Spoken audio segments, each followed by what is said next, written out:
माननीय सदस्यहरू, सम्माननीय सभामुखज्यू,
मान्य सदस्यहरू, प्रतिनिधि सभाको आजको बैठकको कारबाही प्रारम्भ हुन्छ।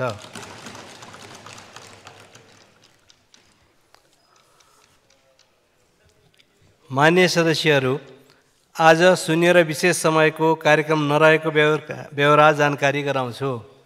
मान्य सदस्यहरू, सार्वजनिक संस्थानको वार्षिक स्थितिको समीक्षा गर्ने लगायत अन्य महत्त्वपूर्ण कार्यक्रम आज रहेकोले यो समय हटाइएको कुरा म जानकारी गराउँदै अब मान्य सदस्यहरू प्रतिपक्षमा रहनुभएको सबै उठ्नुभएको छ। त्यसको तर्फबाट के कुरा राख्न खोज्नु भएको छ, मान्य सदस्य ज्ञानबहादुर शाहीलाई 5 मिनटको समयभित्र आफ्नो कुराहरू राखिदिनु हुन म समय दिन्छु। बाँकी सदस्यहरूलाई बसिदिनु हुन अनुरोध गर्दछु। सम्माननीय सभामुख महोदय, आज संसद जस्तो भएको छैन। यो कुर्सी गजबको चिज रहेछ। सम्माननीय सभामुख महोदय, यो दाहिनेपट्टि बस्दा मान्छेको चरित्र एउटा हुँदो रहेछ, बायाँपट्टि बस्दा मान्छेको चरित्र फरक हुँदो रहेछ। हामीले फरक चरित्र निर्माण गरिरहेका छौँ संसदबाट, तर आज अहिलेसम्म पनि संसदका गतिविधिले गर्दा आज पनि नेपाल सरकारले रसियामा अल्पत्र परेका मान्छेलाई उद्धार गर्न सकेको छैन। नेपालीहरू युक्रेन र रसियाको युद्धमा मरिरहेका छन्। आज त्यो कुरा र अर्को कुरा, सम्माननीय सभामुख महोदय, यही कुर्सीमा बसेर माननीय गृहमन्त्रीज्यूले भन्नुभएको थियो, जसको नाम आएको छ छानबिन गरौँ। गृहमन्त्रीले मुट्टु दह्रो छ भन्नुभएको थियो, प्रधानमन्त्रीले मुट्टु दह्रो छ भन्नुभएको थियो। हरेकको नाम आएको छ। किन को मान्छेसँग किन डराएको सोधपुछ गर्न पनि गृहमन्त्री र प्रधानमन्त्री डराउने, यहाँ छानबिन गर्नु पर्यो भनेर गृहमन्त्री, यो मेरो शब्द होइन है, यहाँभन्दा 3 महिना मात्रै अगाडि गृहमन्त्रीले यहीँनिर बसेर बोल्नुभएको, म यहाँ पछाडि थिएँ। फेरि अर्को कुरा भन्नुभएको थियो, खुट्टा कमाउनु भएन, एकपटक सोध्नुपर्छ, सोध्नै नहुने उहाँहरू को, उहाँहरूको नाम देशभरि आएको छ, ठाउँ ठाउँमा आएको छ, उहाँलाई छानबिन किन नगर्ने भनेर गृहमन्त्रीले भन्नुभएको थियो। म आज भन्न चाहन्छु, यो मेरा शब्द होइनन्, यी माननीय गृहमन्त्रीज्यूले प्रतिपक्षमा भएर बोलेका शब्द हुन्। त्यो भएको हुनाले अहिले पनि भन्छु, सम्माननीय सभामुख महोदय, सहकारी पीडितहरू आज सडकमा बास भएको छ। मकै पोलेको पैसा हो, सागको मुठा बोकेको पैसा हो, कुनै अरबपति र खरबपतिको होइन।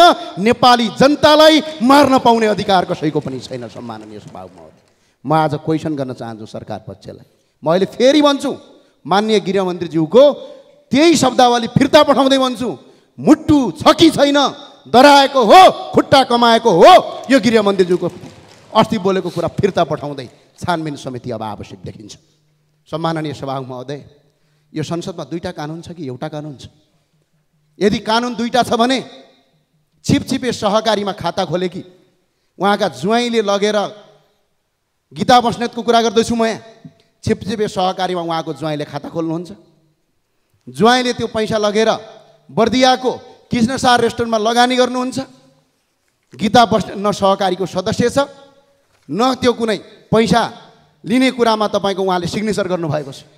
पैसा लिनुहुन्छ, कृष्णसार रेस्टुरेन्टमा लगानी हुन्छ, संसदको एउटा सदस्य गीता बस्नेतलाई पक्राउ पूर्जी जारी हुन्छ, तर त्यस्तै गोर्खा मिडियामा पैसा आउँछ तर गृहमन्त्री पदमै बस्नुहुन्छ, छानबिन पनि गर्न नहुने। म भन्छु गीता बस्नेतलाई कारबाही हुनु हुँदैन भन्ने पक्षमा म छैन, गीता बस्नेतलाई पनि कारबाही हुनुपर्छ। त्यस्तै प्रवृत्ति अरू गर्ने भने ती सबै सांसद हुन् चाहे यो देशको प्रधानमन्त्री हुन्, सबलाई कारबाही गर्नुपर्छ, कानुन सबका लागि बराबर हुनुपर्छ। यो कुरा आज प्रक्रियाको विषयमा भएको छ। सम्माननीय सभामुख महोदय, आज देश धरातल अवस्थामा छ। आज जनताले एक रुपियाँ पाइ गरेर पैसा आज कति दिन सके सरकारमा आज पुग्दै गर्दा प्रतिपक्षमा हिजो एउटा बोली, आज सरकारमा अर्को बोली गर्ने हो भने म माननीय सदस्य गृहमन्त्रीज्यूलाई भन्न चाहन्छु, तपाईँ हामीलाई हेर्नुहोस्, जनताले भोट यिनै पुराना दलले काम गरेनन् भनेर यिनीहरूको विकल्पमा हालेको भोट हो। गृहमन्त्रीज्यू छानबिन समिति बनाउन दिनुहोस्, खुला गरिदिनुहोस्, दोषी भए तपाईँ कारबाही होला, निर्दोष भए तपाईँ फेरि यही संसदमा फेरि गृहमन्त्रीको रूपमा अगाडि आउनु होला। तपाईँलाई कसले रोक्न सक्छ? छानबिन समिति बनाउँदैमा, छानबिन समिति गर्दैमा दोषी र निर्दोष भन्ने कुरा हुँदैन। तर आज हामी नयाँ शक्तिहरूले पनि नाक देखाउने ठाउँ रहेन। के फरक भयो? हामी एकछिन इतिहास सम्झौँ त, के थियो हाम्रो पार्टी सङ्गठन, कुन ठाउँमा हामी थियौँ? जनताले यी पुराना दलहरूले गर्न सकेनन्, विकल्पको रूपमा उहाँहरू जानुपर्छ भने आउन्। तर अहिले संसद बाधक बनेको छ, छानबिन समिति आवश्यक छ। गृहमन्त्रीज्यूलाई भन्छु, अस्ति यहाँनिर बस्दाखेरि गरेको बोली आज त्यहाँनिर बस्दाखेरिको बोली फरक हुनु भएन। छानबिन समिति बनाउनु पर्यो, गृहमन्त्रीले यसको नेतृत्व गर्नु पर्यो, अगाडि बढ्न पर्यो र छानबिन समिति अगाडि बढेर अहिले पनि म अनुरोध गर्न चाहन्छु, सहकारीमा ठगी प्रकरणमा छानबिन समिति आवश्यक गर्नुहोस्। छानबिन समिति आवश्यक छ, छानबिन समिति बनाउनु पर्छ, जनतालाई न्याय दिनुपर्छ। हस्, जय राष्ट्रवाद, जय नेपाल। धन्यवाद सरकार। सभामुखज्यू। माननीय सदस्यहरू, आजको कार्यसूचीको क्रममा सामान्य हेरफेर गरेको बेहोरा जानकारी गराउँछु।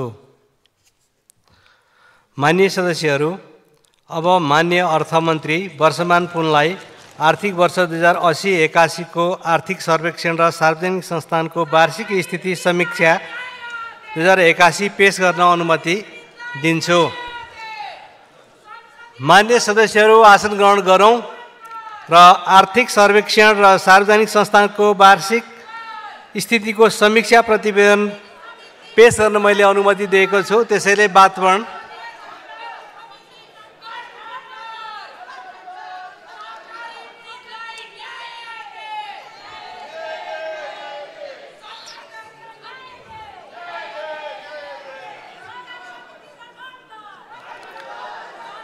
माननीय सदस्यहरू आफ्नो ठाउँमा आसन ग्रहण गरौँ र माननीय अर्थमन्त्रीजीलाई रोस्टममा आउने व्यवस्था मिलाइदिनु न म माननीयजीहरूलाई अनुरोध गर्दछु।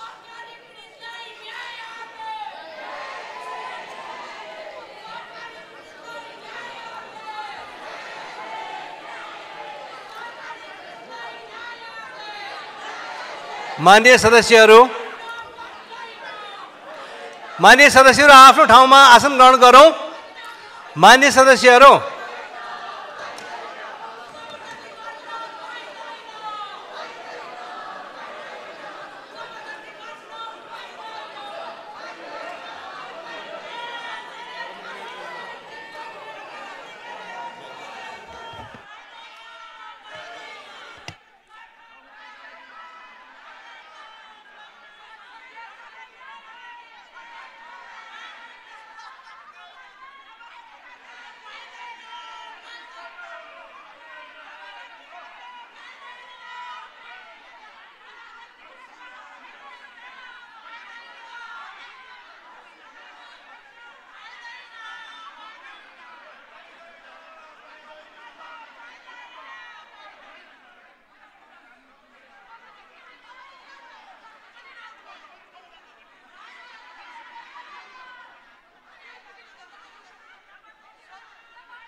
सम्माननीय सभामुख महोदय, नेपाल सरकारको आगामी आर्थिक वर्षको लागि राजस्व र व्ययको अनुमान पेश गर्नु अघि मुलुकको समग्र आर्थिक सामाजिक स्थिति प्रतिबिम्बित गर्ने आर्थिक सर्वेक्षण 2080-81 यस गरिमामय संसद समक्ष पेश गरेको छु। यस सर्वेक्षणमा मूलतः गत आर्थिक वर्षको पुरा अवधि र चालु आर्थिक वर्षको 8 महिनासम्मको सङ्घ प्रदेश र स्थानीय तहको समग्र आर्थिक सामाजिक गतिविधि र क्षेत्रगत विकास तथा सुशासनको अवस्था चित्रण एवं विश्लेषण गरिएको छ। मुलुकको आर्थिक सामाजिक परिसूचकमा सुधार हुँदै गएको छ। उत्पादनमूलक उद्योग र निर्माण क्षेत्रको उत्पादनमा आएको सङ्कुचनको बावजुद कृषि र सेवा क्षेत्रमा भएको विस्तारको कारण मुलुकको अर्थतन्त्र 3.9% विस्तार हुने अनुमान छ। प्रदेशगत रूपमा गण्डकी, बागमती, लुम्बिनी प्रदेशको आर्थिक वृद्धि दर राष्ट्रिय औसत भन्दा माथि रहने अनुमान छ। चालु आर्थिक वर्ष कुल लगानी 2.8%ले बढेर रु 17 खर्ब 41 अर्ब 48 करोड पुग्ने अनुमान छ। प्रति व्यक्ति आय 1456 अमेरिकी डलर पुग्ने अनुमान छ। चालु आर्थिक वर्षको फागुनसम्म औसत उपभोक्ता मुद्रास्फीति 6.08% रहेको छ। राजस्व परिचालनमा क्रमशः सुधार हुँदै गएको छ। चालु आर्थिक वर्षको फागुनसम्म सङ्घीय सरकारको राजस्व सङ्कलन 9.7%ले बढेर रु 6 खर्ब 39 अर्ब 5 करोड पुगेको छ। यस अवधिमा सङ्घीय खर्च 2.9%ले वृद्धि भई रु 8 खर्ब 1 अर्ब 58 करोड पुगेको छ। 2080 फागुनसम्म कुल सार्वजनिक ऋण रु 23 खर्ब 88 अर्ब 26 करोड पुगेको छ। कुल ऋण मध्ये आन्तरिक ऋण 49.6% र बाह्य ऋण 50.4% रहेको छ। आर्थिक वर्ष 79-80 मा प्रदेश र स्थानीय तहले सङ्घबाट भएको वित्तीय हस्तान्तरण मार्फत रु 3 खर्ब 97 अर्ब 26 करोड र राजस्व बाँडफाँड मार्फत रु 1 खर्ब 20 अर्ब 26 करोड गरी जम्मा 5 खर्ब 17 अर्ब 62 करोड प्राप्त गरेका छन्। वित्तीय क्षेत्र सुधार र सबल हुँदै गएको छ। ब्याङ्किङ प्रणालीमा पर्याप्त तरलता रहेको छ। निक्षेप एवं कर्जाको व्यापार दर घट्दै गएको छ। चालु आर्थिक वर्षको फागुनसम्म निजी क्षेत्रतर्फ प्रवाहित कर्जा रु 5.6%ले बढेको छ। बैङ्क तथा वित्तीय संस्थाको शाखा सञ्जालमा विस्तार, विद्युतीय माध्यमबाट हुने कारोबार र वित्तीय साक्षरता प्रवर्धनसँगै प्रति शाखा जनसङ्ख्या 2515 पुगेको छ। सभामुख महोदय, 2080 फागुनसम्म सङ्घीय सरकारबाट निर्माण भएको सडक 34,267 किलोमिटर पुगेको छ, जसमध्ये 53.2% सडक कालोपत्रे भएको छ। ऊर्जा क्षेत्रमा मुलुक आत्मनिर्भरतर्फ उन्मुख भएको छ। कुल जडित विद्युत क्षमता 3060 मेगावाट पुगेको छ। 80 फागुनसम्म 97.7% जनसङ्ख्यामा विद्युतको पहुँच पुगेको छ। कुल सिँचाइ योग्य जमिनमध्ये 88.5% जमिनमा सिँचाइ सुविधा पुगेको छ। मुलुकको कुल भूभागको 41.69% वन क्षेत्र रहेको छ र शैक्षिक सत्र 2080 मा आधारभूत तहमा खुद भर्ना दर 95.1% र माध्यमिक तहमा खुद भर्ना दर 57.9% पुगेको छ।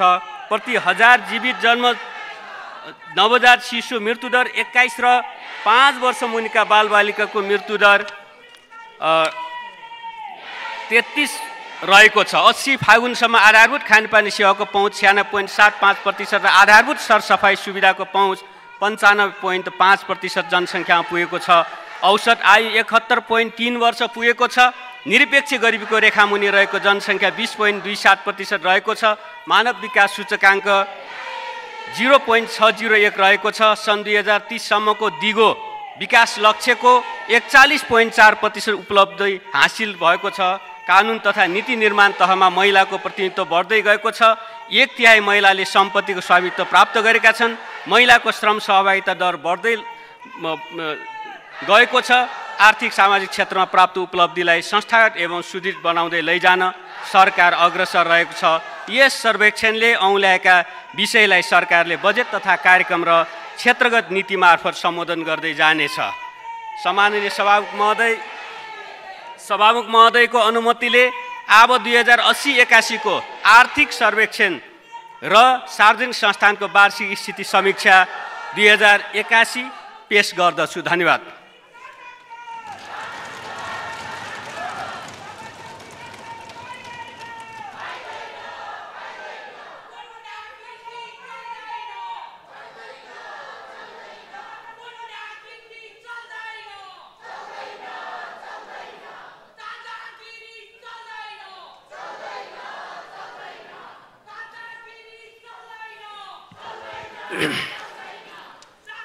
माननीय सदस्यहरू, अब सम्मानीय प्रधानमन्त्री पुष्पकमल दाहाल प्रचण्डलाई सम्मानीय राष्ट्रपति महोदयले 2081 जेठ 1 गते मङ्गलबार सङ्घीय संसदको दुवै सदनको संयुक्त बैठकमा गर्नुभएको सम्बोधनमा उल्लेखित आर्थिक वर्ष 2081-82 को नेपाल सरकारको वार्षिक नीति तथा कार्यक्रममाथिको छलफल प्रारम्भ गरियोस् भनी प्रस्ताव प्रस्तुत गर्न अनुमति दिन्छु।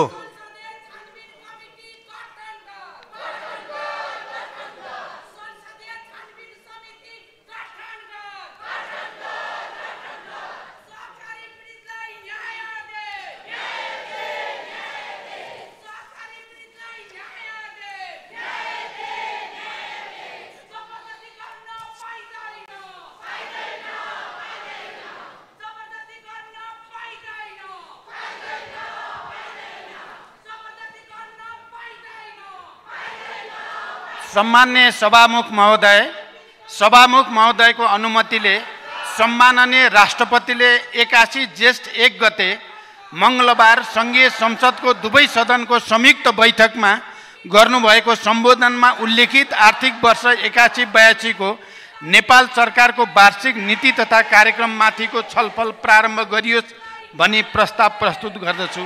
धन्यवाद।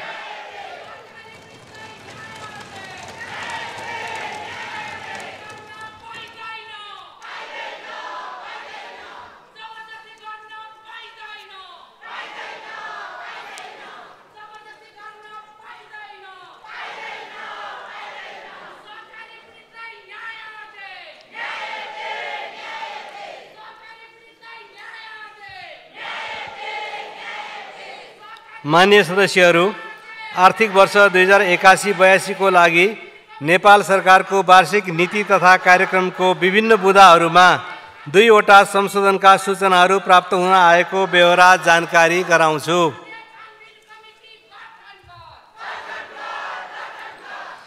माननीय सदस्यहरू, अब संशोधनकर्ता माननीय सदस्य चित्रबहादुर केसीलाई आफ्नो संशोधन पेश गर्दै छलफलमा भाग लिन समय दिन्छु। समय 5 मिनेट। माननीय सदस्यहरूलाई सहजताको लागि आफ्नै आसनबाट उठेर कुरा राख्न पनि सक्नुहुनेछ। त्यसैले माननीय सदस्य चित्रबहादुर केसी त्यहीबाट पनि कुरा राख्न सक्नुहुन्छ।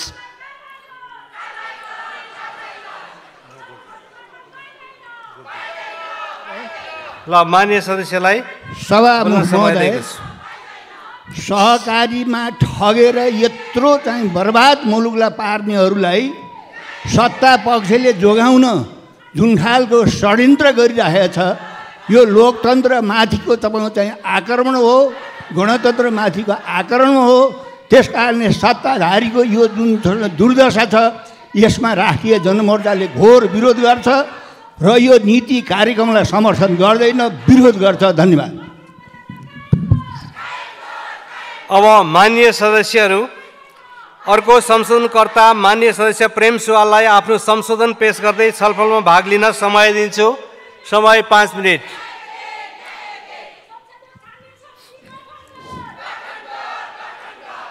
सभामुख महोदय, प्रजातन्त्रमा आफ्नो कुरा सबैले राख्न पाउनुपर्ने हो र संसदमा त झन् राख्नै पर्ने विषय हो।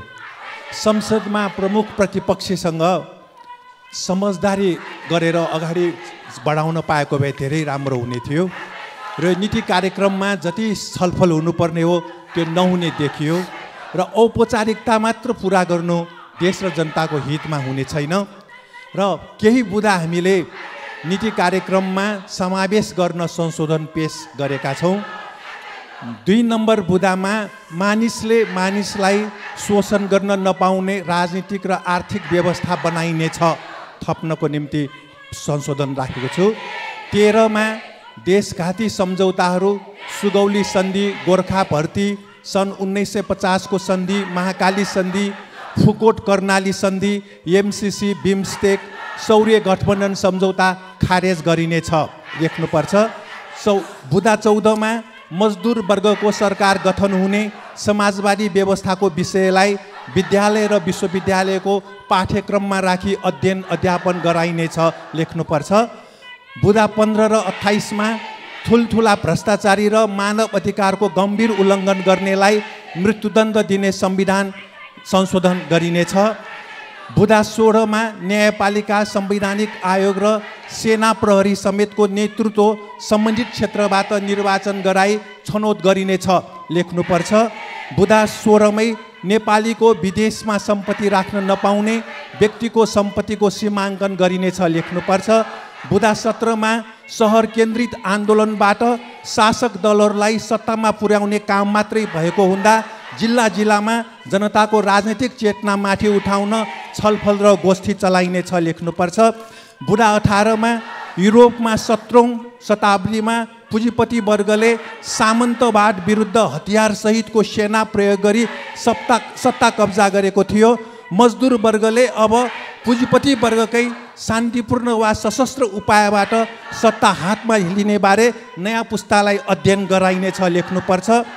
बुँदा 20मा लघु वित्त र सहकारी संस्थाको जनताको बचत ठगी गरेकालाई जेल सजाय दिनेछ। मितर ब्याज लिनेलाई हडैसम्म कारबाही हुनेछ लेख्नुपर्छ। बुँदा 21 र 32मा सुकेको रुखमा पानी दिनु र अर्थतन्त्रको चालक सिटमा निजी क्षेत्रलाई राख्नु एउटै हुने भएको विषयमा जनतालाई सचेत गराइनेछ लेख्नुपर्छ। बुँदा 22मा राजस्वको 60% विकास निर्माण र 40% कर्मचारी प्रशासनमा खर्च गरिनेछ। आगामी 5 वर्षसम्म महँगी बढ्न दिइने छैन लेख्नुपर्छ। बुँदा 26मा आगामी आर्थिक वर्षभित्र गरिबी उन्मूलन गरिनेछ र गरिबी उन्मूलनको निम्ति चीनको नमुनालाई एउटा मोडेलको रूपमा लिन सकिनेछ भनेर लेख्नुपर्छ। बुँदा 27, 55, 56मा देशको 185वटा निर्वाचन क्षेत्रमा राजधानी काठमाडौँकै सेवा सुविधा उपलब्ध सहर विकास गरिनेछ।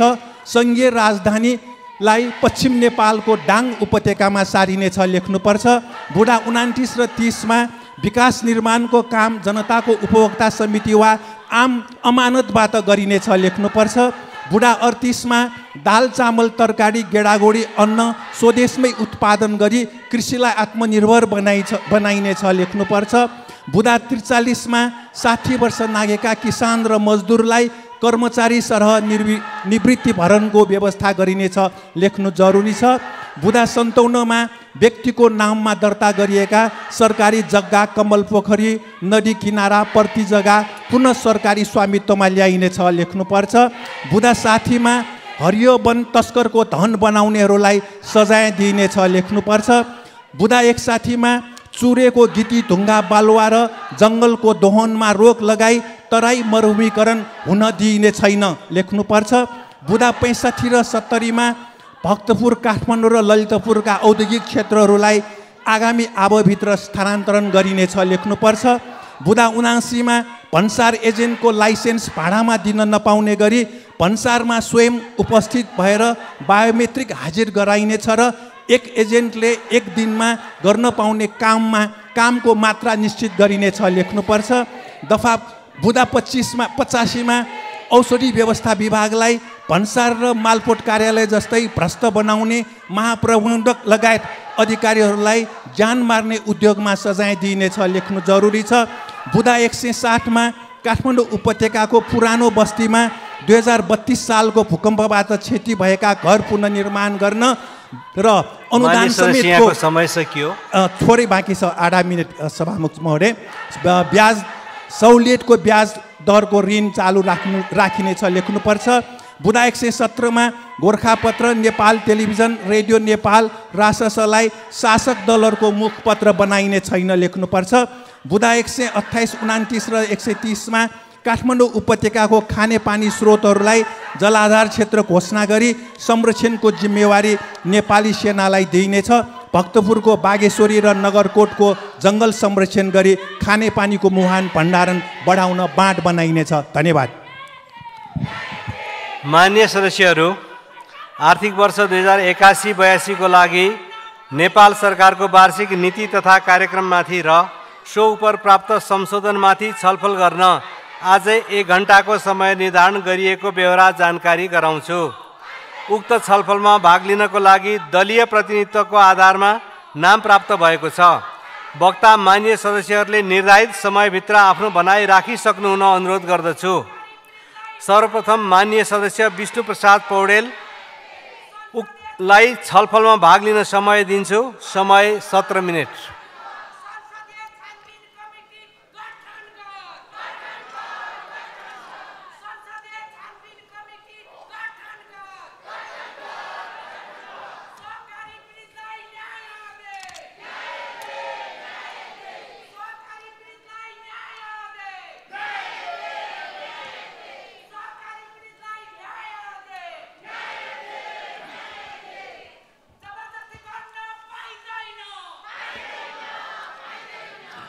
सम्मान्य सभामुख महोदय,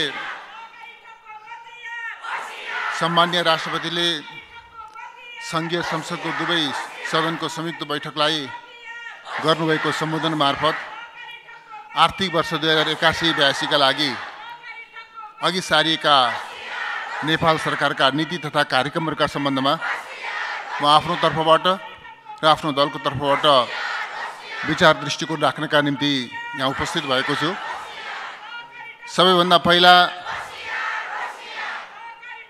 यो नीति तथा कार्यक्रमका सम्बन्धमा छलफलमा सहभागी भएर संशोधन प्रस्ताव प्रस्तुत गरेर छलफलमा सहभागी भएर वास्तवमा जुन प्रकारको गतिरोध संसदभित्र जुन प्रकारको गतिरोध पैदा गर्ने कोसिस भएको छ त्यसप्रति असहमति जनाउनु हुने र नीति तथा कार्यक्रममाथिको छलफल निर्वाध अगाडि बढ्नुपर्छ भनेर योगदान गर्नुहुने माननीय सदस्यहरू माननीय चित्रबहादुर केसी र माननीय प्रेम सिवालजीप्रति म धन्यवाद व्यक्त गर्न चाहन्छु। र मलाई लाग्छ सभामुख महोदय, यो सरकारको नीति तथा कार्यक्रम सम्माननीय राष्ट्रपतिज्यू मार्फत व्यक्त भएको सरकारको नीति तथा कार्यक्रम यति राम्रो छ, यति महत्त्वपूर्ण छ कि प्रतिपक्षमा रहेका मान्य सदस्यहरूले ओयल घेरेर नारा लगाउनुभन्दा ताली बजाएर छलफलमा सहभागी भएर समर्थन गर्नुपर्ने प्रकृतिको यो छ भन्ने मलाई लाग्छ सभामुखले। यो नारा लगाउनु पर्ने, विरोध गर्नुपर्ने, ओयल घेर्नुपर्ने तहको होइन सभामुख महोदय, यो समर्थन गर्नुपर्ने, ताली बजाएर समर्थन गर्नुपर्ने र बुलन्दीका साथ समर्थन गर्नुपर्ने प्रकृतिको छ। सबैभन्दा पहिला यो नीति तथा कार्यक्रमप्रति म हार्दिक समर्थन जनाउन चाहन्छु र यसले यो नीति तथा कार्यक्रमले मुलुकका आर्थिक सामाजिक क्षेत्रका समग्र समस्याहरूलाई चिनेको छ, समाधानको सही र समयोचित दृष्टिकोण अघि सारेको छ। त्यस अर्थमा यो समर्थन योग्य छ भन्ने मान्यताका साथमा यसप्रति आफ्नो दृढ समर्थन म जनाउन चाहन्छु र यसले सभामुख महोदय यो नीति तथा कार्यक्रमले 16औं योजनालाई अनुसरण गर्ने कोसिस गरेको छ, दिगो विकासको लक्ष्यलाई पछ्याउने कोसिस गरेको छ। एलडीसी ग्रेजुएसन पछि उत्पन्न हुन सक्ने चुनौती र अवसरहरूलाई कसरी सामना गर्ने र अवसरहरूलाई कसरी सदुपयोग गर्ने भन्ने दृष्टिकोण अघि सारेको छ र सर्वोपरि रूपमा सरकारमा सहभागी राजनीतिक दलहरूको तर्फबाट सरकारले अघि सारेको नीतिगत प्राथमिकता र साझा सङ्कल्पलाई यसले अनुसरण गरेको छ। त्यो नीतिगत प्राथमिकता र साझा सङ्कल्पलाई यो नीति तथा कार्यक्रममा प्रतिबिम्बित गरेको छ। यसरी यो नीति तथा कार्यक्रममा समग्रतामा यसले सही दृष्टिकोणका साथमा यो चाहिँ अगाडि आएको छ भन्ने मलाई लाग्छ। यसले अहिले मुलुकको सबैभन्दा ठुलो समस्या आम नागरिकहरूमा पैदा भएको निराशा हो। निराशालाई नचिरिकन नागरिकहरूमा आशा र विश्वास जागृत नगरिकन यो हाम्रो देश बन्छ, हामी आफैले बनाउँछौँ, देशलाई सामाजिक आर्थिक रूपमा समृद्ध बनाउँछौँ भन्ने विश्वास आम नागरिकमा जागृत नगरिकन हामी अगाडि बढ्न सक्दैनौँ सभामुख महोदय। त्यस अर्थमा यो नीति तथा कार्यक्रमले निराशा चिर्ने र नागरिकहरूमा आशा जगाउने त्यो दृष्टिकोण यसले आत्मसात गरेको छ। निराशा चिर्ने गरी र आशा जगाउने गरी नीति तथा कार्यक्रम आएको छ। यसबीचमा वास्तवमा विकास, हाम्रो देशको विकास प्रयास अल्मलिएको थियो। अल्मलिएको विकास प्रयासलाई खास गरी 2074 को निर्वाचनपछि देशले जुन प्रकारले सामाजिक आर्थिक क्षेत्रमा, भौतिक र मानवीय विकासका क्षेत्रमा जुन प्रकारको गति का साथ अगाडि बढ्दै थियो, बीचमा त्यसमा गतिरोधको स्थिति उत्पन्न भयो र हाम्रो देशको विकास अल्मलियो।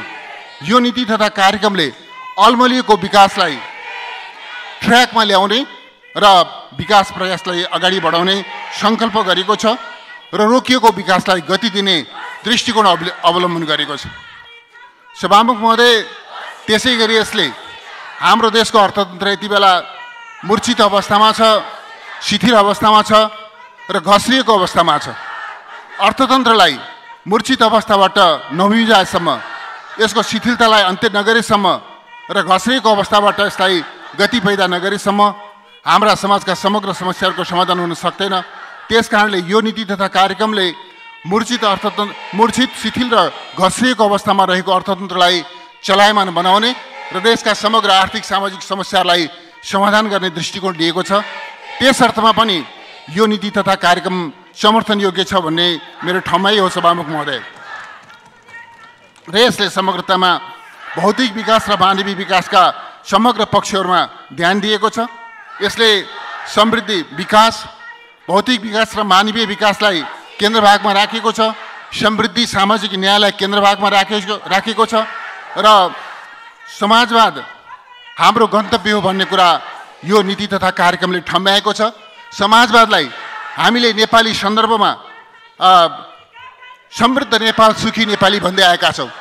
नेपाली सन्दर्भको समाजवाद समृद्ध नेपाल, सुखी नेपाली हो भन्ने हामी सबैको साझा मान्यता छ।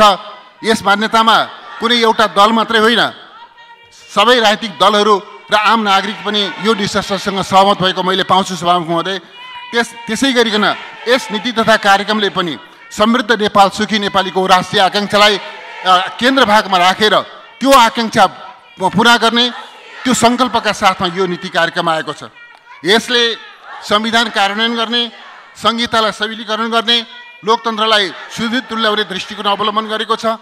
उत्पादन र उत्पादकता वृद्धि गर्ने, रोजगारी सृजना गर्ने, फराकिलो र दिगो आर्थिक विकास गर्ने, समावेशी आर्थिक विकास गर्ने, यस प्रकारको दृष्टिकोण अवलम्बन गरेको छ। यसले नागरिक मैत्री शासन र भ्रष्टाचार नियन्त्रण र सुशासनमा विशेष रूपमा जोड दिएको छ। नागरिक मैत्री शासनको महत्त्वलाई, भ्रष्टाचार नियन्त्रण र सुशासनको महत्त्वलाई यसले गम्भीरतापूर्वक महसुस गरेको छ र त्यसका प्रति यो प्रतिबद्ध रहेको छ। यसले राष्ट्रिय स्वाभिमानको, राष्ट्रिय स्वाधीनताको रक्षा, स्वाभिमानको रक्षाको प्रश्नलाई पनि उच्च महत्त्वका साथ अगाडि सारेको छ र यसले सँगसँगै करदाताको व्यावसायिक लागत घटाउने गरिकन कर प्रणालीमा सुधार गर्ने दृष्टिकोण अवलम्बन गरेको छ। आन्तरिक ऋणको प्रयोगलाई पुँजी निर्माणका निम्ति मात्रै प्रयोग गर्ने यो नीति तथा कार्यक्रमले एउटा महत्त्वपूर्ण दृष्टिकोण के अघि सारेको छ भन्दाखेरि हामी अब आन्तरिक ऋण, जो आन्तरिक ऋण लिन्छौँ, त्यो आन्तरिक ऋणको प्रयोग पुँजी निर्माणका लागि र उत्पादन वृद्धिका लागि मात्रै प्रयोग हुनेछ भनेर एउटा सर्वथा उचित दृष्टिकोण यसले सारेको छ।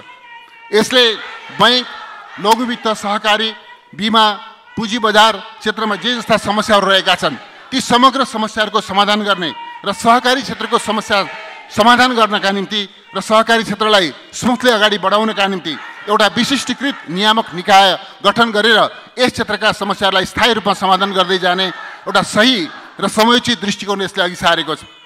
यसले नेपालको कन्ट्री रेटिङको प्रतिबद्धतालाई दोहोऱ्याएको छ र आगामी आर्थिक वर्षभित्र नेपालको कन्ट्री रेटिङको काम सम्पन्न गरेर अन्तर्राष्ट्रिय जगतमा नेपालको विश्वसनीयता र नेपालप्रतिको सम्मान अभिवृद्धि गर्ने सङ्कल्प गरेको छ।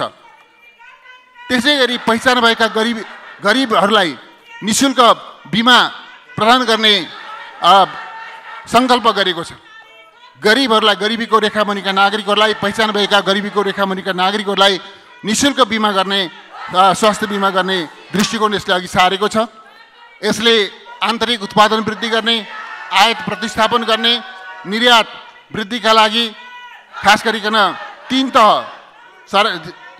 सङ्घीय सरकार, स्थानीय प्रदेश सरकार, स्थानीय सरकार गरिकन 3 तह निजी, सहकारी र चाहिँ समुदायका बिचमा उत्पादन र रोजगारीका लागि साझेदारी कार्यक्रम अघि सारेको छ। 2 वर्षभित्र पशुपक्षी र मत्स्य क्षेत्रमा र 5 वर्षभित्र फलफुलमा आत्मनिर्भर बन्ने सङ्कल्प गरेको छ। राष्ट्रिय गौरवका आयोजनाहरूलाई चाहिँ तीव्रताका साथ अगाडि बढाउने र निर्धारित समयमा सम्पन्न गर्ने अठोट गरेको छ र आगामी वर्ष 5 लाख भूमिहीन सुकुम्बासी, स्ववासी र अव्यवस्थित बसोबासीहरूको समस्या समाधान गर्ने र क्रमशः यसलाई स्थायी रूपमा समाधान गर्दै अगाडि बढ्ने त्यस प्रकारको दृष्टिकोण अघि सारेको छ। जलवायु परिवर्तनको मुद्दालाई अन्तर्राष्ट्रियकरण गर्ने, त्यस अभियानको नेतृत्व नेपालले गर्ने र यसलाई चाहिँ अन्तर्राष्ट्रिय संवादको आयोजना गर्ने, जलवायु परिवर्तन, हिमाल र मानव जातिको भविष्यको विषयमा केन्द्रित भएर अन्तर्राष्ट्रिय संवाद गर्ने, आयोजना गर्ने त्यस प्रकारको दृष्टिकोण यसले अघि सारेको छ। उपभोक्ताहरूलाई उनीहरूको हितलाई सुरक्षित गर्नका निम्ति उपभोक्ता अदालत गठन गर्ने यसले अठोट गरेको छ। पर्यटन प्रवर्धनका क्षेत्रमा टाकुरा पर्यटकीय गन्तव्यको विकासको दृष्टिकोण अघि सारेर एउटा नयाँ एभिन्यू यसले खोलेको छ। मध्य पहाडी लोकमार्ग लगायत निर्माणाधीन अवस्थाका आय पूर्वाधार आयोजनालाई अगाडि बढाउने यसले अठोट गरेको छ। 2083 भित्र काठमाडौँ तराई मधेस द्रुत मार्ग सम्पन्न गर्ने यसले अठोट गरेको छ। पूर्व पश्चिम रेलमार्ग, केरुङ काठमाडौँ रेलमार्ग, रक्सोल काठमाडौँ रेलमार्ग लगायतका हाम्रो देशको दीर्घकालीन विकासका लागि अत्यन्त महत्त्वपूर्ण रेलमार्गहरूको निर्माण प्रक्रियालाई अगाडि बढाउने त्यो खालको सङ्कल्प गरेको छ। एकीकृत बस्तीको विकास गर्ने दृष्टिकोण अघि सारेको छ। बुढी गण्डकी, नलसिंहगढ, दुधकोशी, माथिल्लो अरुण, फोकट कर्णाली, तामाकोशी, 5 जगदुल्ला जस्ता, चैनपुर सेती जस्ता जलविद्युत आयोजनाहरूको विकासलाई तीव्रताका साथ अगाडि बढाउने अठोट गरेको छ। नेपालको आफ्नै भू उपग्रह हुन्छ, हामी स्थापना गर्छौँ भन्ने अठोट गरेको छ र दोहोरिएका संरचनात्मक संरचनाहरूलाई हटाउने र शासन प्रशासनलाई चुस्त दुरुस्त बनाउने त्यो खालको अठोट गरेको छ। दलित, उपेक्षित, उत्पीडित वर्गको उत्थान र विकासका लागि प्राधिकरण गठन गर्ने नयाँ दृष्टिकोण अघि सारेको छ। सभामुख महोदय, यी यस्ता महत्त्वपूर्ण विचार दृष्टिकोणहरू अघि सारेको कारणले गर्दा म के आग्रह गर्न चाहन्छु भने यो नीति कार्यक्रम सबै दृष्टिकोणले उचित छ, सही छ, समयोचित छ र यसलाई म हार्दिकतापूर्वक समर्थन गर्न चाहन्छु। यति मात्रै होइन, म संसदमा रहेका सबै राजनीतिक दल र सबै मान्यज्यूहरूलाई पनि यो नीति कार्यक्रमको समर्थनमा खडा हुनका लागि, समर्थनमा मतदान गर्नका लागि, यसको पक्षमा उभिनका लागि म हार्दिकतापूर्वक आग्रह गर्न चाहन्छु। धन्यवाद, नमस्कार।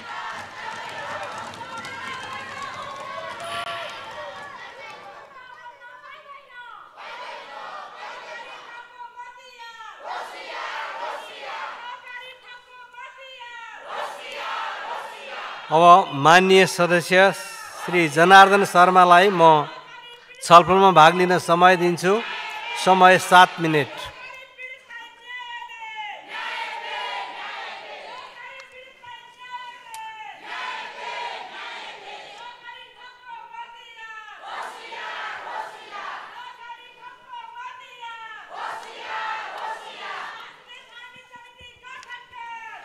सम्माननीय सभामुख महोदय, सम्माननीय राष्ट्रपतिद्वारा श्री रामचन्द्र पौडेलद्वारा सङ्घीय संसदको दुवै सदनको संयुक्त बैठकलाई गर्नुभएको सम्बोधनमा को नीति कार्यक्रमको छलफलमा हामी गइरहेका छौँ। संसदमा अहिले भइरहेको गतिरोध अन्त हुन नसक्दा संसदीय कार्यभार पुरा गर्न हामीलाई कठिन भइरहेको छ र जसबाट राष्ट्रमा थप सङ्कट बढ्ने, जनतामा असन्तोष बढ्दै जाने भएकाले गतिरोध अन्त गर्न हामी सबै आफ्नो ठाउँबाट सबैले सकारात्मक ढङ्गले पहल गरौँ भन्ने अपिल गर्न चाहन्छु। 81-82 को नीति तथा कार्यक्रमको छलफल गरिरहँदा नीति कार्यक्रमले देशको वर्तमान अवस्थालाई बदल्दै राष्ट्र, राष्ट्रियता, समृद्धि, सुशासनका मार्गमा अगाडि बढ्नुपर्ने आवश्यकता छ। देशको समृद्धि, विकासका लागि राष्ट्रिय सहमति एकमात्र विकल्प हाम्रो अगाडि देखा परिरहेको छ। राष्ट्रका सामु उत्पन्न चुनौतीहरू र राष्ट्रिय सहमति र एकताबाट मात्र सम्भव छ।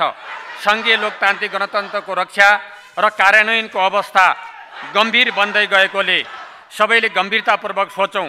राजनैतिक दलहरूप्रति जनताका प्रश्नहरू आक्रोशहरूलाई बेलैमा मनन गरौँ र सरकारले ल्याएको नीति कार्यक्रमले विशेष गरी संविधान कार्यान्वयन, संहिताको सबलीकरण, अर्थतन्त्रको सुधार, पुनरुत्थान, उत्पादन र उत्पादकत्व वृद्धि, रोजगार सिर्जना, सुशासन प्रवर्धन, सामाजिक सेवा प्रवाहमा सुधार, सरलीकरण, नागरिक मैत्री शासन प्रणालीको स्थापना तथा भ्रष्टाचार नियन्त्रण जस्ता कुराहरूलाई अगाडि सारेको छ।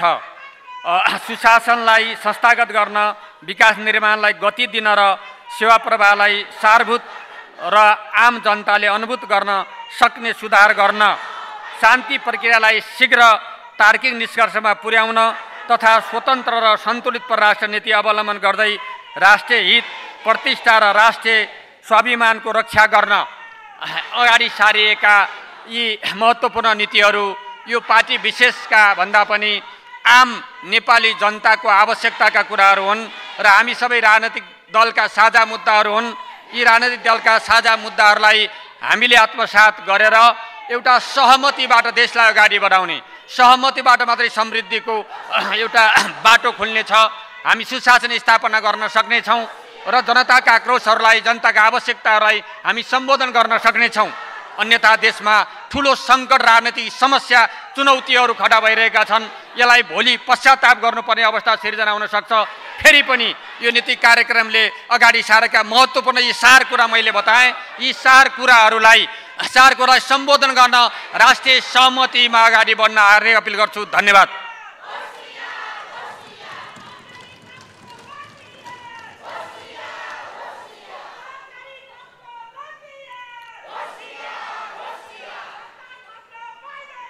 अब माननीय सदस्य श्री स्वर्णिम वाग्लेलाई छलफलमा भाग लिन समय दिन्छु। समय 5 मिनट।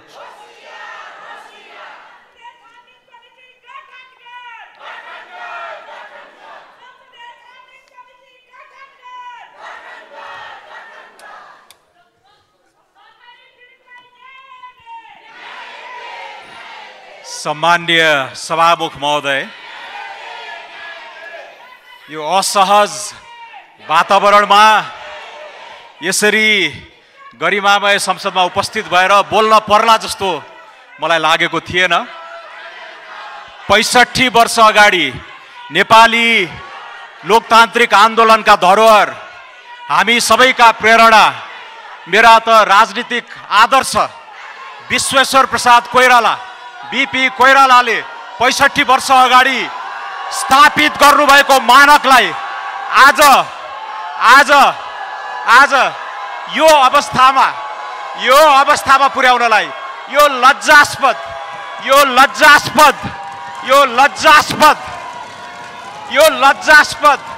यो औचित्यहीन विरोधप्रति मेरो घोर खेद छ।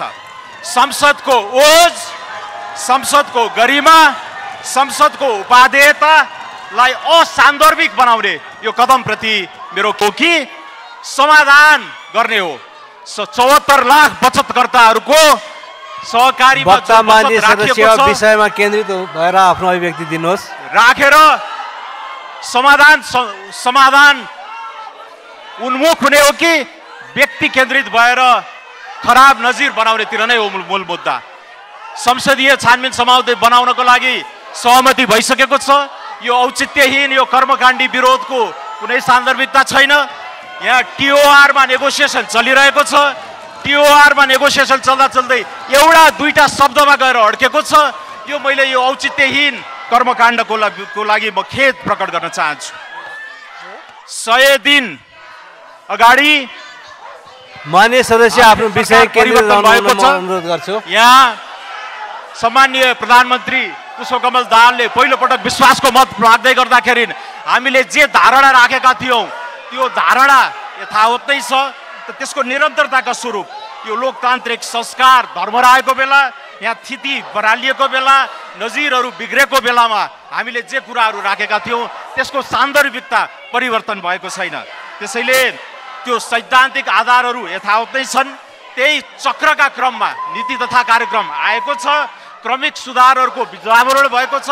गृह मन्त्रालय, श्रम मन्त्रालय, खेलकुद मन्त्रालय, शिक्षा मन्त्रालयमा हामीले उल्लेख गरेका क्रमिक सुधारका बिउहरूलाई यो अबको बजेटमा यसलाई ठोस रूप दिने गरेर अगाडि बढोस्। समग्र नेपाल सरकारले औल्याएको नीति तथा कार्यक्रमप्रति हाम्रो समर्थन छ। पछि बजेटले यिनै कुराहरूलाई चाहिँ सम्बोधन गरेर अगाडि बढ्छ भन्नेमा हाम्रो पार्टीको पूर्ण साथ रहेको छ। आर्थिक शिथिलता चिर्दै दिगो रोजगारमूलक वृद्धिको जग बसाल्ने, राजस्व बढाउने, खर्चको बेमेल मिलाउँदै सामाजिक रूपान्तरणको जग अगाडि बढाउने, पूर्वाधारको शिथिल एजेन्डामा केही गति लिने र सुझबुझपूर्ण अन्तर्राष्ट्रिय इन्गेजमेन्ट, जलवायु कूटनीतिदेखि लिएर एलडीसी ग्रेजुएसनदेखि लिएर छिमेकी राष्ट्रहरूको पुनरोदयसँग गाँसिने गरेर 16औं पञ्चवर्षीय योजनाको प्रारम्भ वर्षमा ठोस पुश हुने गरेर यसपालिको बजेट आओस्। माननीय अर्थमन्त्रीजीलाई पछिको बजेट ल्याउनका लागि हार्दिक शुभकामना व्यक्त गर्दै आर्थिक वर्ष 81-82 को नीति तथा कार्यक्रमप्रति हाम्रो पार्टीको पूर्ण समर्थन रहेको कुरा यहाँ औपचारिक रूपमा दर्ज गर्दै म बिदा हुन्छु। धन्यवाद।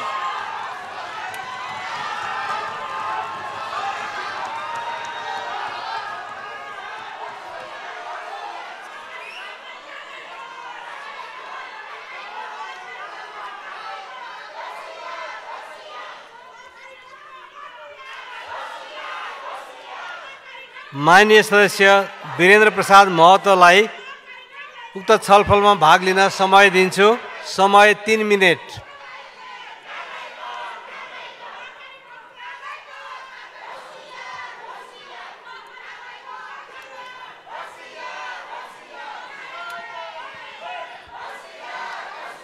सम्मानीय सभामुख महोदय, नेपाल सरकारको आर्थिक वर्ष 2081-82 को नीति तथा कार्यक्रमले केही हदसम्म सबै क्षेत्रलाई सम्पेको जस्तो मलाई लागेको छ।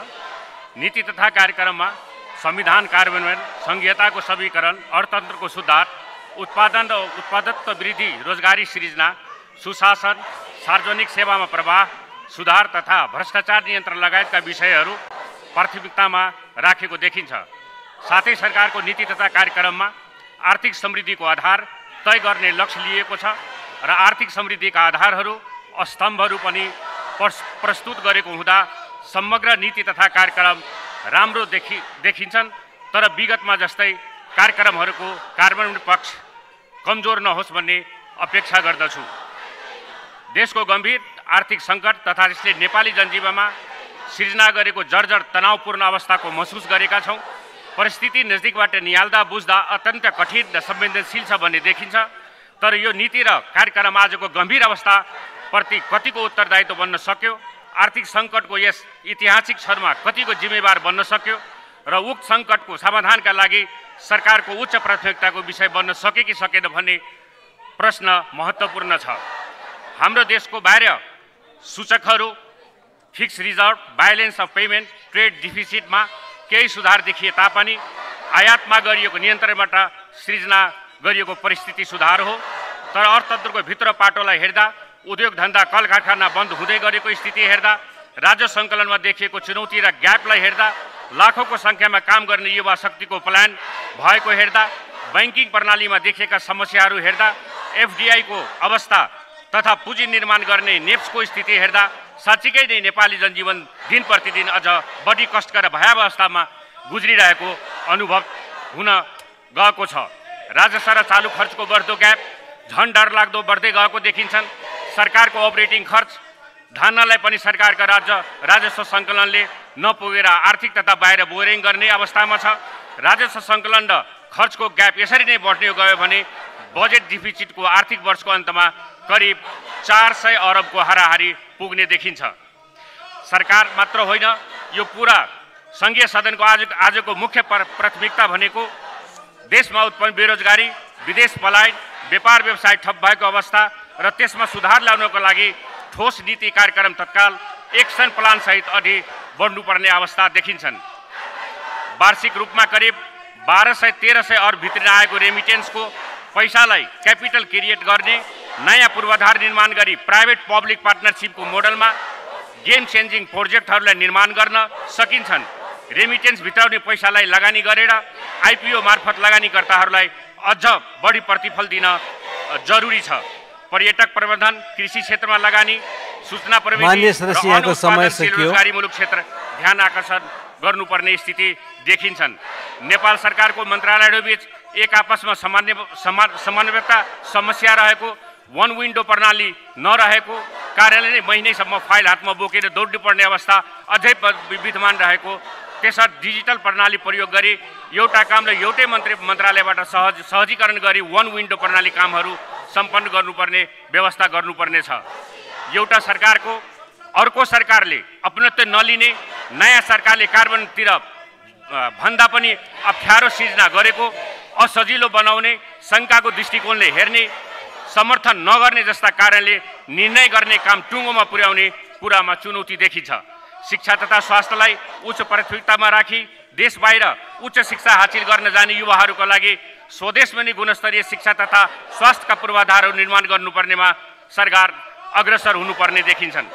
आम जनसमुदायको स्वास्थ्यलाई पहिलो प्राथमिकतामा राखी स्वास्थ्य बिमा, हेल्थ इन्सुरेन्सले अनिवार्य रूपको साथ सङ्घीय सरकारले सहुलियतपूर्ण कार्यक्रमहरू ल्याउन जरुरी छ।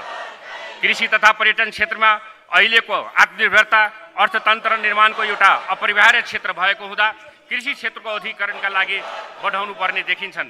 यससँग सम्बन्धित स्टेक होल्डरहरू तथा अर्थ मन्त्रालय, नेपाल राष्ट्र ब्याङ्क, पुँजीगत खर्चसँग सम्बन्धित मन्त्रालयहरू,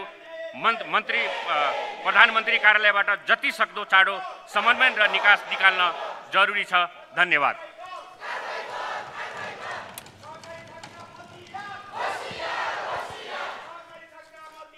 माननीय सदस्यहरू, सम्माननीय राष्ट्रपतिको सम्बोधनमा उल्लेखित आर्थिक वर्ष 2081-82 को लागि नेपाल सरकारको वार्षिक नीति तथा कार्यक्रममाथिको छलफलमा माननीय सदस्यहरूले बोल्ने क्रम यही समाप्त हुन्छ।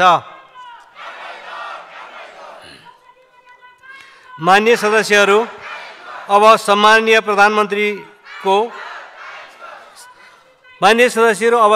प्रधानमन्त्री पुष्पकमल दाहाल प्रचण्डलाई सम्माननीय राष्ट्रपतिले 2081 जेठ 1 गते मङ्गलबार सङ्घीय संसदको दुवै सदनको संयुक्त बैठकमा गर्नुभएको सम्बोधनमा उल्लेखित आर्थिक वर्ष 2081-82 को नेपाल सरकारको वार्षिक नीति तथा कार्यक्रममाथिको छलफलको क्रममा उठेका प्रश्नहरूको जवाफ दिन अनुमति दिन्छु।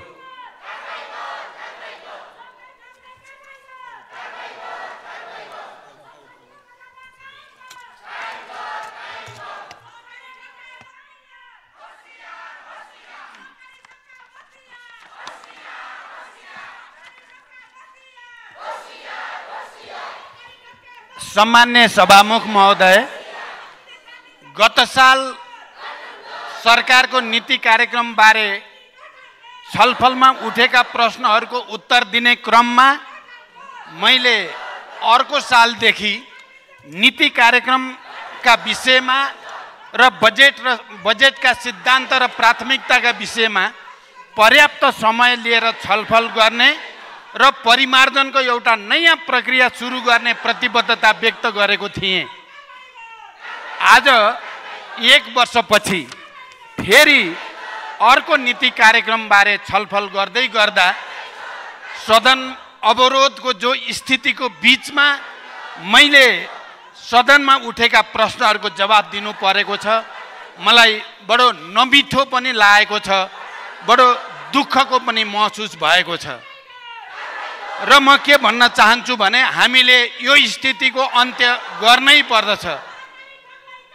सभामुख महोदय, मैले केही दिनदेखि लगातार राजनीतिक दलहरूसँग, प्रतिपक्ष दलका नेताहरूसँग छलफल आयोजना गरिरहेको छु र यो गतिरोधको अन्त्य गर्नको निम्ति प्रयास भइरहेको छ र हामी सहमति र समझदारीको धेरै नजिक पुगेको पनि बेला बेलामा महसुस पनि हामीले गरेका छौँ। यहाँहरूलाई थाहै छ, आज बिहान मात्रै पनि मैले नेपाली कङ्ग्रेसका सभापति लगायतका नेताहरूसँग बुढा नीलकण्ठमा नै पुगेर, सभापतिजीको घरमै पुगेर पनि सहमतिको निम्ति प्रयास गरेको छु र मलाई के आशा छ भने आज र भोलिसम्म बजेट वक्तव्य पढ्ने बेलासम्म सहमति र समझदारी बन्नेछ भन्ने म विश्वास व्यक्त गर्न चाहन्छु किनकि हामी त्यसको नजिकै छौँ। अहिले भर्खरै यहाँ पूर्व वक्ता कतिपय मान्य सदस्यहरूले खास गरी राष्ट्रिय स्वतन्त्र पार्टीको तर्फबाट मान्य स्वर्णिम वाग्लेले छानबिन समिति बनाउन हामीलाई आपत्ति छैन भन्नुभएको छ र संसदीय छानबिन समिति बनाउने कुरामा सबैको सहमति भइ नै सकेको छ। अब त्यसको टिओआर बनाउने कुरामा सबैले सकारात्मक र लचकता प्रदर्शन गर्दा मलाई लाग्छ आज बेलुकासम्म या भोलि बिहानसम्म समझदारी हुन सक्छ र प्रधानमन्त्रीको हैसियतले मैले त्यो समझदारी कायम होस् भन्नको निम्ति निरन्तर प्रयास गरेको म जानकारी गराउन चाहन्छु। पृष्ठभूमिमा यति कुरा राखिसकेपछि सम्माननीय राष्ट्रपतिज्यूबाट सम्मानित संसदको दुवै सदनको संयुक्त बैठकलाई गर्नुभएको सम्बोधन मार्फत प्रस्तुत नेपाल सरकारको आगामी आर्थिक वर्षको नीति तथा कार्यक्रममाथि माननीय सांसदज्यूहरूबाट भएका संशोधन प्रस्तावका सम्बन्धमा सरकारको धारणा प्रस्तुत गर्न मुख्य रूपमा म यहाँ उपस्थित भएको छु। संशोधन प्रस्ताव मार्फत मान्यज्यूहरूबाट प्राप्त रचनात्मक सुझाव तथा पृष्ठपोषणका लागि म धन्यवाद पनि भन्न चाहन्छु। खास गरी माननीय चित्रबहादुर केसी र माननीय प्रेम सुवालले यहाँ आफ्ना विचारहरू बडो प्रष्टसँग आफ्ना असहमति पनि सुझाव र टिप्पणीहरू पनि जसरी राख्नु भएको छ त्यसको निम्ति म मान्य सदस्यहरूलाई धन्यवाद भन्न चाहन्छु। मान्य सदस्यहरूले राख्नुभएका थुप्रै विषयहरू भाषिक परिमार्जन गर्नुपर्ने केही थप संशोधन गर्नुपर्ने प्रकृतिका रहेका छन्। आगामी आर्थिक वर्षको प्रस्तुत नीति तथा कार्यक्रमले देशमा संविधानले निर्दिष्ट गरे बमोजिम समाजवाद उन्मुख सामाजिक आर्थिक रूपान्तरणका लागि राजनैतिक स्थायित्व सुशासन सामाजिक रूपान्तरण सामाजिक न्याय सहितको समृद्ध नेपाल र सुखी नेपालीको राष्ट्रिय आकांक्षा पूरा गर्ने लक्ष्य लिएको कुरा म बडो प्रष्ट शब्दमा राख्न चाहन्छु। मान्यज्यूले प्रस्तुत संशोधन मार्फत कृषि भूमि सुधार उद्योग महिला हिंसा स्वास्थ्य शिक्षा श्रम राष्ट्रियता तथा परराष्ट्र नीति लगायतका क्षेत्रमा राख्नुभएका सुझावहरू महत्त्वपूर्ण र मनन योग्य रहेका छन्। सरकारले आत्मनिर्भर कृषि अर्थतन्त्रको विकास उद्यमशीलताको प्रवर्धन पूर्वाधार विकास रोजगारी सृजना गर्दै सूचना प्रविधि क्षेत्रलाई उत्पादन तथा उत्पादकत्व वृद्धिको मुख्य संवाहकका रूपमा विकास गर्न जोड दिएको छ। यसका साथै सामाजिक रूपमा उपेक्षित उत्पीडित वर्गको न्यायमा पहुँचको लागि कतिपय विशिष्ट कार्यक्रम पनि यसमा प्रस्तावित गरिएको छ। यसै गरी माननीय प्रेम सुवालले प्रस्तावित नीति तथा कार्यक्रममाथिको संशोधन प्रस्तावमा 48वटा बुँदा संशोधन प्रस्ताव राख्नु भएको छ। मान्यज्यूबाट प्रस्तुत संशोधनमा आर्थिक समानता सामाजिक न्याय विकास निर्माण राष्ट्रियता परराष्ट्र नीति शिक्षा स्वास्थ्य लगानी प्रवर्धन लगायतका सुझावहरूलाई गम्भीरतापूर्वक उठाउनु भएको छ। खोप कलेजको विधेयकलाई सम्मानित संसदबाट तत्काल पारित गर्न सरकारको जोड रहने विश्वास म मान्य सदस्यलाई दिलाउन चाहन्छु। संशोधनका केही विषयहरू संविधान तथा कानुनको संशोधन तथा परिमार्जन गर्नुपर्ने प्रकृतिका रहेकाले ती सन्दर्भमा सम्मानित संसदमा आवश्यक छलफल हुने नै छ। प्रस्तावित नीति तथा कार्यक्रममाथि मान्यज्यूहरूबाट प्राप्त संशोधनमा सामान्य भाषिक परिमार्जन बाहेक उल्लेखित थप विषयहरू जेष्ठ 15 गते नेपाल सरकारबाट यस सम्मानित संसदमा प्रस्तुत गरिने वार्षिक बजेट वक्तव्यमा समेट्न पहल गरिने विश्वास पनि म यहाँहरूलाई दिलाउन चाहन्छु।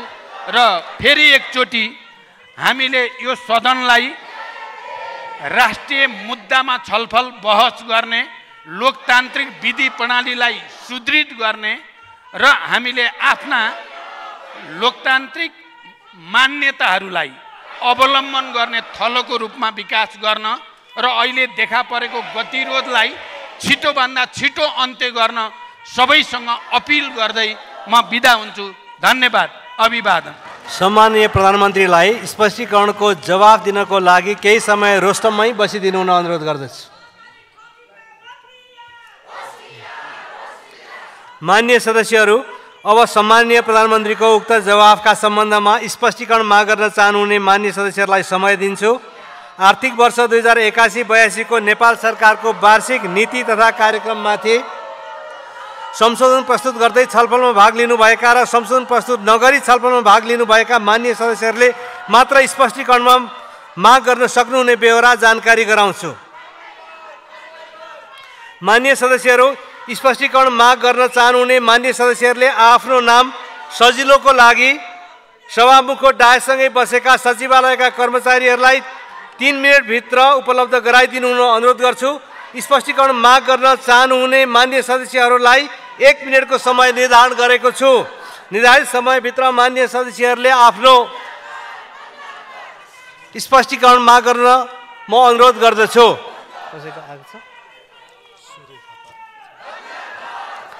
माननीय सदस्य श्री प्रेम सुवाल। सभामुख महोदय, प्रधानमन्त्रीजीसँग जिज्ञासा राख्न चाहन्छु। बजेट अध्यादेशबाट ल्याइने छैन भनेर बोल्नु भएको छैन र गोर्खा भर्तीलाई खारेज गर्ने कुरा पनि आएन। नेपालको खुला सीमामा रहेको सीमाना नियमन गर्ने विषय पनि आएको छैन र खेलकुदलाई नागरिकको मौलिक हकमा राख्ने गरी संविधान संशोधन गर्ने कुरो आएको छैन।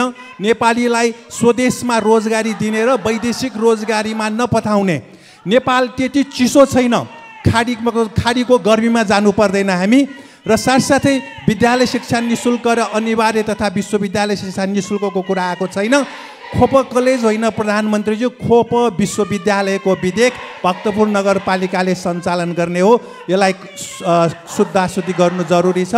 र बहुदल र गणतन्त्रको 35 वर्षमा प्रमुख विपक्षी दल, प्रमुख विपक्षी जस्तो उपस्थित भएकोलाई प्रधानमन्त्रीज्यूले धन्यवाद दिनुपर्छ। धन्यवाद।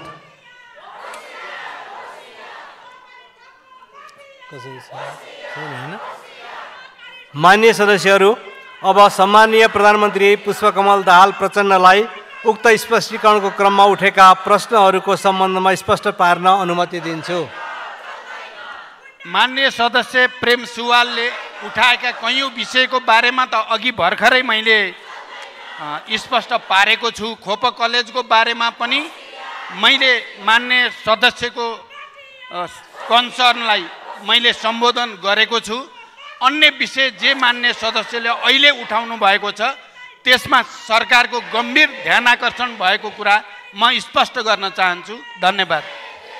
सम्माननीय प्रधानमन्त्रीलाई आसन ग्रहण गर्न अनुमति दिन्छु।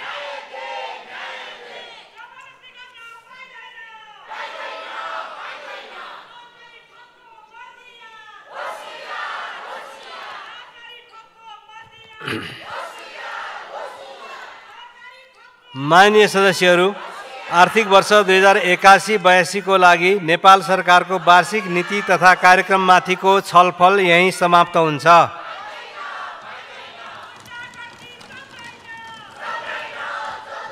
माननीय सदस्यहरू, अब आर्थिक वर्ष 2081-82 को नेपाल सरकारको वार्षिक नीति तथा कार्यक्रममाथिका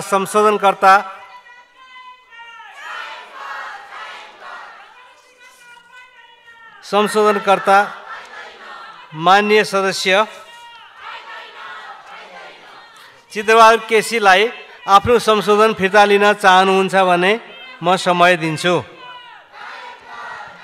सरकारले सहकारी ठगलाई चाहिँ पक्षपोषण गरेर जोगाउन लागेको बेलामा प्रस्ताव चाहिँ लिने होइन, सहकारी ठगलाई सरकारले कारबाही गर्नुपर्छ। सरकार सतर्क हुनुपर्छ। यति हो मेरो कुरा। धन्यवाद। माननीय सदस्य चित्रबहादुर केसीले आफ्नो संशोधन फिर्ता लिन नचाहनु भएकोले उक्त संशोधनहरूलाई निर्णयार्थ प्रस्तुत गर्दछु। यो प्रस्तावको पक्षमा हुने मान्य सदस्यहरूले हुन्छ भन्नुहोला र यसको विपक्षमा हुने मान्य सदस्यहरूले हुन्न भन्नुहोला। यो प्रस्तावको पक्षमा हुने मान्य सदस्यहरूले हुन्छ भन्नुहोस्। यो प्रस्तावको विपक्षमा हुने मान्य सदस्यहरूले हुन्न भन्नुहोस्। हुन्न भन्ने पक्षका मान्य सदस्यहरूको बहुमत भएकोले मान्य चित्रबहादुर केसीले आर्थिक वर्ष 2081-82 को नेपाल सरकारको वार्षिक नीति तथा कार्यक्रममाथि पेश गर्नुभएको संशोधन बहुमतले अस्वीकृत भएको घोषणा गर्दछु। मान्य सदस्यहरू, अब आर्थिक वर्ष 2081-82 को नेपाल सरकारको वार्षिक नीति तथा कार्यक्रममाथिका संशोधनकर्ता मान्य सदस्य प्रेम सुवाललाई आफ्नो संशोधन फिर्ता लिन चाहनुहुन्छ भने फिर्ता लिन समय दिन्छु। सभामुख महोदय, प्रधानमन्त्रीजीको जवाफमा केही छुट्यो। जन्मको आधारमा विदेशीलाई नेपाली नागरिकता दिइएको र तिनका छोराछोरीलाई जन्मको आधारमा वंशजको नागरिकता दिएकोलाई खारिज गर्नुपर्ने उठाएका थियौँ। राष्ट्रसङ्घमा रुसको विरुद्ध मत दिएको फिर्ता लिनुपर्ने र प्यालेस्टाइनलाई 194 सदस्य बनाउनु पर्ने विषय राखेको प्रश्न जवाफ आएन। यसकारण म आफ्नो संशोधन फिर्ता नलिने जानकारी गराउन चाहन्छु। धन्यवाद। मान्य प्रेम सुवालले आफ्नो संशोधन फिर्ता लिन नचाहनु भएकोले उक्त संशोधनहरूलाई निरार्थ प्रस्तुत गर्दछु। यो प्रस्तावको पक्षमा हुने मान्य सदस्यहरूले हुन्छ भन्नुहोला र यसको विपक्षमा हुने मान्य सदस्यहरूले हुन्न भन्नुहोला। यो प्रस्तावको पक्षमा हुने मान्य सदस्यहरूले हुन्छ भन्नुहोस्। यो प्रस्तावको विपक्षमा हुने मान्य सदस्यहरूले हुन्न भन्नुहोस्। हुन्न भन्ने पक्षका मान्य सदस्यहरूको बहुमत भएकोले मान्य प्रेम सुवालले आर्थिक वर्ष 2081-82 को नेपाल सरकारको वार्षिक नीति तथा कार्यक्रममाथि पेश गर्नुभएको संशोधन बहुमतले अस्वीकृत भएको घोषणा गर्दछु।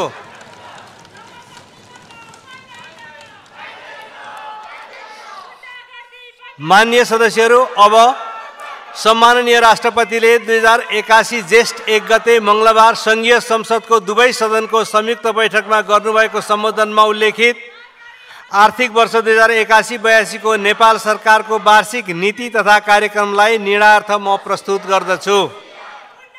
यो प्रस्तावको पक्षमा हुने मान्य सदस्यहरूले हुन्छ भन्नुहोला र यसको विपक्षमा हुने मान्य सदस्यहरूले हुन्न भन्नुहोला। यो प्रस्तावको पक्षमा हुने मान्य सदस्यहरूले हुन्छ भन्नुहोस्। यो प्रस्तावको विपक्षमा हुने मान्य सदस्यहरूले हुन्न भन्नुहोस्। हुन्छ भन्ने पक्षका मान्य सदस्यहरूको बहुमत भएकोले सम्माननीय राष्ट्रपतिले 2081 जेठ 1 गते मङ्गलबार सङ्घीय संसदको दुवै सदनको संयुक्त बैठकमा गर्नुभएको सम्बोधनमा उल्लेखित आर्थिक वर्ष 2081-82 को नेपाल सरकारको वार्षिक नीति तथा कार्यक्रम बहुमतले पारित भएको घोषणा गर्दछु। माननीय सदस्यहरू, आजको दैनिक कार्यसूचीमा रहेका बाँकी कार्यक्रम सूचीबाट हटाइएको बेहोरा जानकारी गराउँछु। माननीय सदस्यहरू, नेपालको संविधानको धारा 119 बमोजिम मिति 2081 साल जेठ 15 गते सङ्घीय संसदको दुवै सदनको संयुक्त बैठकमा नेपाल सरकारको अर्थमन्त्रीले आर्थिक वर्ष 2081-82 को राजस्व र व्ययको वार्षिक अनुमान पेश गर्नुपर्ने भएकोले उक्त प्रयोजनको लागि सोही मितिमा दिनको 1 बजे बस्ने गरी सङ्घीय संसदको दुवै सदनको संयुक्त बैठकमा प्रतिनिधि सभाका सम्पूर्ण मान्य सदस्यहरू दिनको 12:45 बजे अगाडि नै प्रतिनिधि सभाको बैठक कक्षमा उपस्थित भइदिनुहुन आफ्नो आसन ग्रहण गरिदिनुहुन जानकारी गराउँछु। माननीय सदस्यहरू, अब अर्को बैठक 2081 साल जेठ 15 गते मङ्गलबार दिनको 4 बजे बस्ने गरी यो बैठक स्थगित हुन्छ।